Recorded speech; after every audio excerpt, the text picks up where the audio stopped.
Every year, we see these blockbuster movies that are supposed to be one of the best movies of the year. And to be fair, Christopher Nolan has delivered before with Oppenheimer. But this time around, I'm sadly here to tell you that it is a slightly disappointing movie. That is not the masterpiece a lot of people keep thinking that it is. So why is the Odyssey disappointing and not up to the same level as Oppenheimer, you may ask?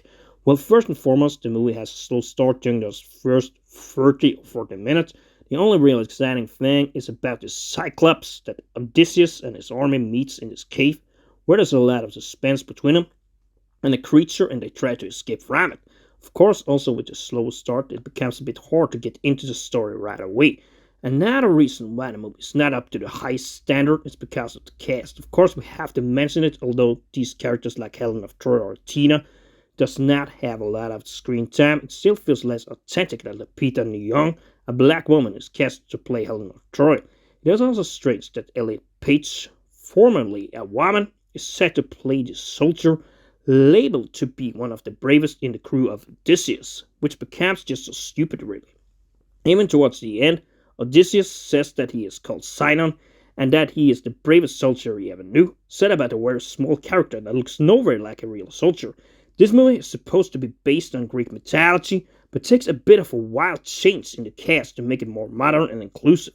Of course, a lot of these characters do not have too much screen time, like I mentioned, but for the authentic Greek feeling of the movie, I still think it is relevant to discuss.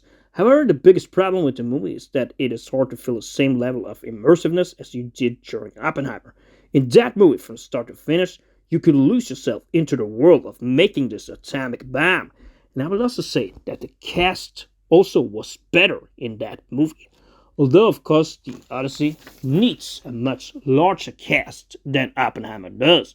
Nevertheless, that it is hard to be immersed into the story about the Odyssey is what hinders this movie from being transformed from a good movie to a great movie. Especially the structure is the real problem here because you see a lot of flashbacks from the story told by different people. Suddenly, an old guard tells a story about Odysseus. The John Berthold character tells a story about Odysseus. Odysseus tells his story about the crew to the woman that has trapped him with lotus flowers for 7 years. The movie would have been much better if you just told the story once, or you just saw what happened in real time, and then Odysseus could have washed up on the beach, and you could see what happened at Ithaca afterwards, because it is the main character story that is the most interesting anyway, not what happens with all these suitors trying to win the love of Penelope. For me, just one auto voice had been enough in this case and would have made the story easier to follow. A side comment here is also that it is very necessary to go back to the same scenes with the Trojan horse 5 or 6 times. Yes, of course, it is important, but you do not need to show that scene more than once or twice. We get the point already the first time that it was a gift for Athena and a way for the soldiers to lure themselves into the gates of Troy to make this ambush attack so they could win the war. Now we talked a lot about what hinders the movie from being a great movie. And this so-called masterpiece, a lot of people are making it out to be, but now we also have to take into consideration what Christopher Nolan does well with this movie. First and foremost, it is the massive battle scenes with a heightened sense of tension that makes the movie at times dramatic and exciting to follow. Those are some of the best in the movie, but sadly too much of the movie tells the story about the suitors, the son Telemachus, and what happens inside this guest house. Of course, a lot of the story is about the journey of Odysseus, fair enough, but it is sad that it is only really the battle scenes that make you feel the sweet tension in the movie. Especially the dialogue and the rest of what happens in the story is very middle of the park and fail to create enough excitement. Also, the middle part is better when we see the journey of the Odysseus through harsh waters, through Hades, through different islands, and when Telemachus goes on a journey to look for him. Here in this part we also see these intense and heated discussions between the crew that starts to lose faith in their once beloved commander, which they now think has provoked the wrath of Poseidon. The end is also exciting when Matt Damon comes back as a beggar and disguises himself, refusing to reveal that he is indeed Odysseus because he wants to assess the situation. But of course his own son knows it, Argos, the old watchdog, knows it. this maiden that washes his feet. Then we have this competition, just like in the movie The Return from 2024. That spoiled this ending for me because it happens the exact same way as the competition is held, where the suitors have to string a bow and hit some arrows into 12 targets or something like that, and nobody but Odysseus manages to string that bow. Therefore, they know that he is Odysseus indeed. And then, in the secret plan, he manages to kill all the suitors, but of course, it took a very long time to get to this exact moment in the story. And what happens before this is not so exciting. That it had not been possible to skim the running time a little bit to make the movie feel less slow slash dragged.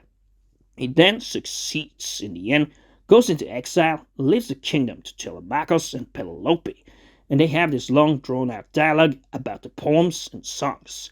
If we talk about some good performances from the cast, we can mention Matt Damon and Robert Pattinson.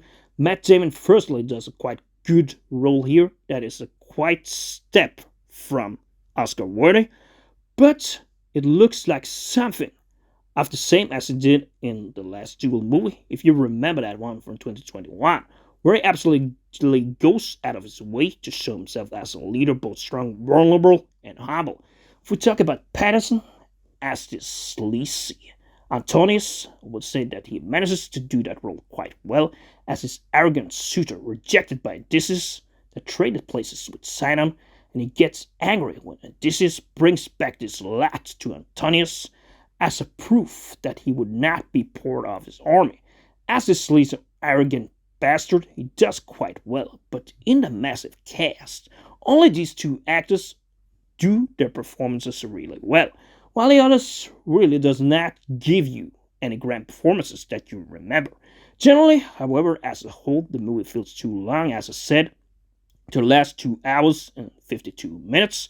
Then you simply need to make it more entertaining, make it feel less slow, less drag, not bore us with this hefty dialogue among the suitors, tell a story in a more exciting way. Sadly, this time, Nolan has not made a great movie like he did with Oppenheimer, like he did with his immortal Batman movies. And while some of you may disagree, this movie is not the masterpiece people are lured into thinking that it might be. So with this being said, I will give it a 7 out of 10.